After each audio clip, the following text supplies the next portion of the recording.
If you are looking for a Chinese restaurant that serves delicious and authentic Peking duck, stop scrolling kasi itutour ko kayo sa Golden Bay Fresh Seafood Restaurant. Dahil catering is life, motherhood is lifer, and TikTok is lifest, andito ngayon tayo sa Pasay. And first time ko nga makapunta dito kasi may family reunion kami. Alam nyo ba mga Kamarichef, personal favorite ko talaga ang Chinese cuisine. So I asked around, 14 years old na itong establishment na to, and they are currently upgrading yung building nila. If you pause this video, you can look at the menu and makikita nyo napakaganda ng lineup nila. They also have a lot of VIP rooms, and meron silang Lazy Lucy na automatic. Tapos nagsaserve sila ng sobrang sarap na Peking duck mga Kamarichef. I tell you! So we ordered two-way Peking duck. Yung trimmings nito gagawing soup. So ito na tayo mga Kamarichef.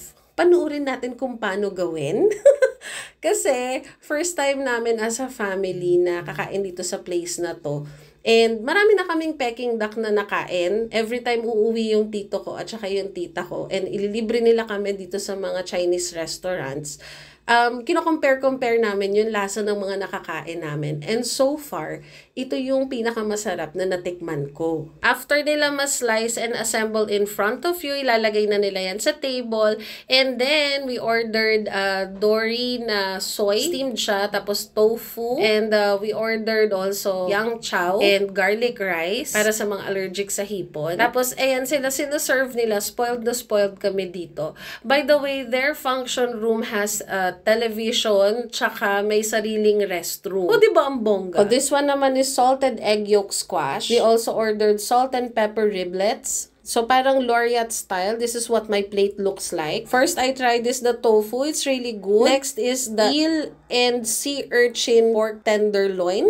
Basta ang sarap. Next, yung Peking duck. Basta ang sarap nilang lahat. Sarap ng yang chow. Nagpapap sa mouth mo yung overloaded na mga hipon. Basta ang dami niyang hipon. Ang sarap. Hindi maala. Next is the bok choy with the mushroom. Sobrang sarap din niya. Itong squash with salted egg yolk, hindi ko nagustuhan. Ako umorder niyan pero hindi ko nagustuhan.